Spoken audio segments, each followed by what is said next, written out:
Assalamualaikum warahmatullahi wabarakatuh. Perkenalkan, saya Nifa Nuraisa dengan NIM 24043171. Saya Resi Amana dengan NIM 24043073. Pada kesempatan kali ini kami akan menyampaikan mengenai hasil dan analisis video wawancara mengenai proses komunikasi dan mendengarkan aktif untuk memenuhi tugas mata kuliah pengantar psikologi. Selamat siang Bapak, perkenalkan saya Resi Amana dari Prodi S1 Akuntansi. Saya ingin mewawancarai Bapak tentang pengalaman kerja Bapak selama di UNP.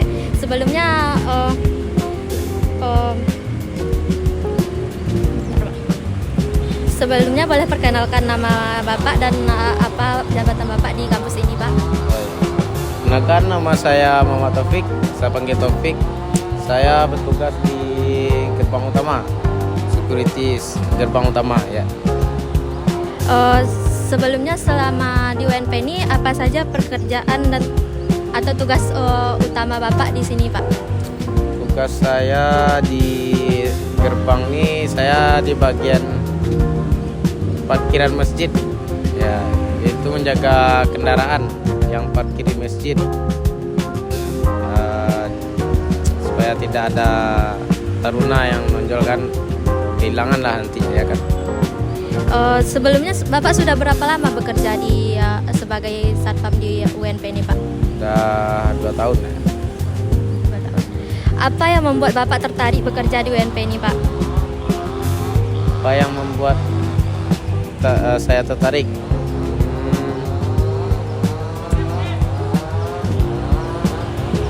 Buat saya tertarik sih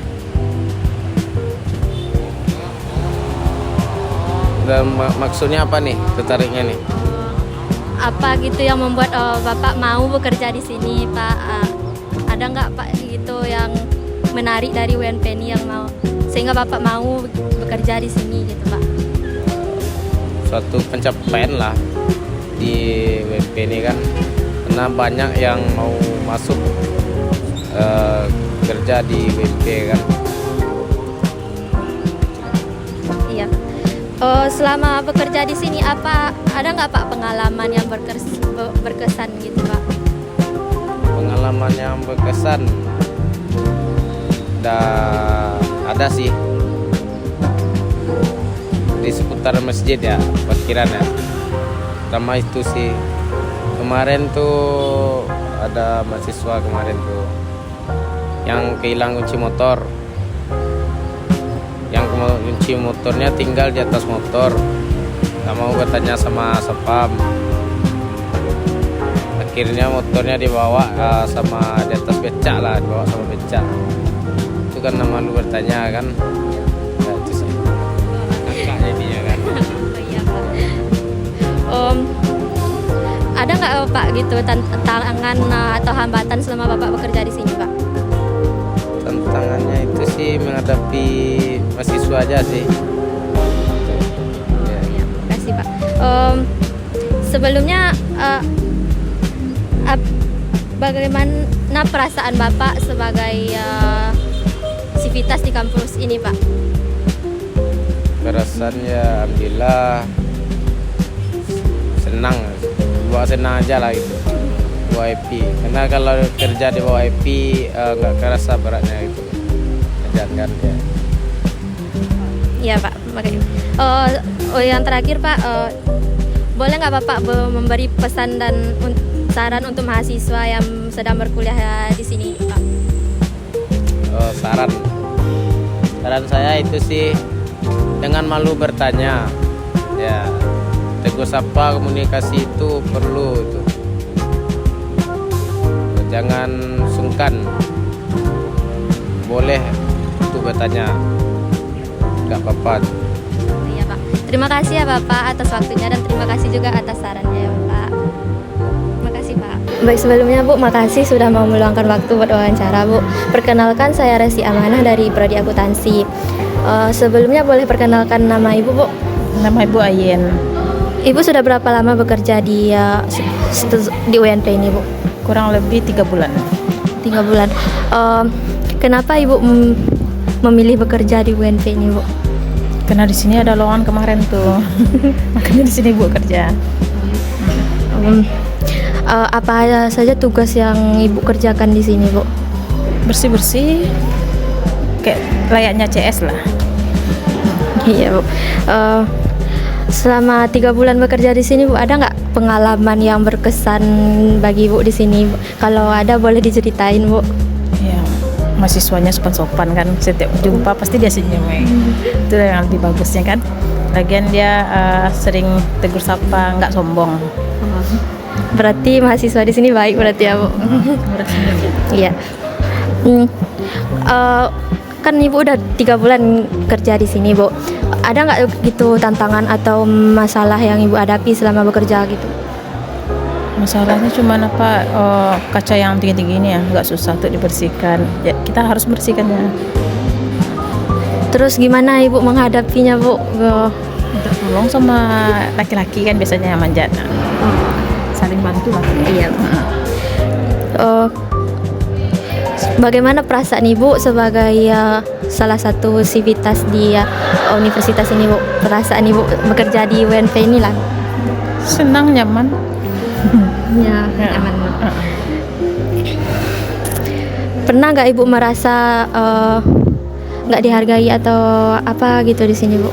Atau Ya, orang sini baik-baik. aman berarti ya, Bu. Boleh nggak Bu dikasih pesan sama kesan kepada kami atau apa gitu, Bu? Pesan Ibu cuman tolong dijaga kebersihan karena Ibu kan CS. Jangan terlalu banyak Ibu nanti kerjanya. Ya itu aja. Sebelumnya makasih ya, Bu, udah mau diwawancara sama kami. Terus apa harapan Ibu ke depannya terhadap universitas ini, Bu? Harapan mungkin yang lebih maju aja nanti ya. Oh, iya. Makasih ya, Bu, sudah mau diwawancarai, Bu. Baiklah, saya akan menyampaikan hasil analisis video wawancara yang telah kami lakukan tadi, yaitu berdasarkan wawancara yang telah kami lakukan, jenis komunikasi yang terjadi adalah komunikasi interpersonal secara langsung, karena interaksi berlangsung secara tatap muka antara mahasiswa sebagai pewawancara dan sivitas akademika sebagai pihak yang diwawancarai. Nah, proses wawancara ini berlangsung dua arah, yaitu di mana terdapat pertukaran informasi secara aktif. Nah, dalam pelaksanaannya kami telah berusaha menerapkan etika komunikasi yang baik. Hal ini ditunjukkan melalui penggunaan bahasa yang sopan, sikap menghargai narasumber, dan tidak memotong pembicaraan serta menjaga kontak mata secara wawancara berlangsung. Nah, sikap tersebut mencerminkan adanya upaya kami untuk menciptakan komunikasi yang nyaman dan efektif.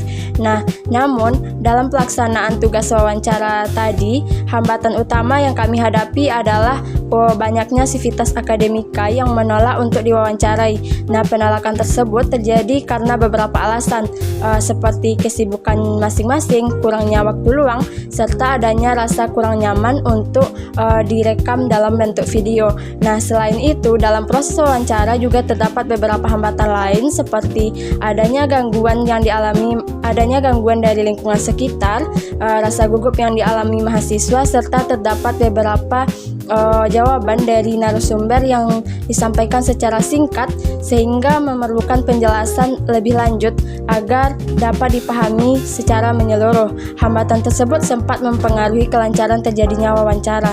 Nah, untuk mengatasi hambatan tersebut, kami berusaha melakukan beberapa upaya, yaitu seperti mengulang pertanyaan yang kurang dipahami, berbicara dengan lebih jelas, serta berusaha menciptakan suasana wawancara yang lebih santai agar narasumbernya merasa nyaman.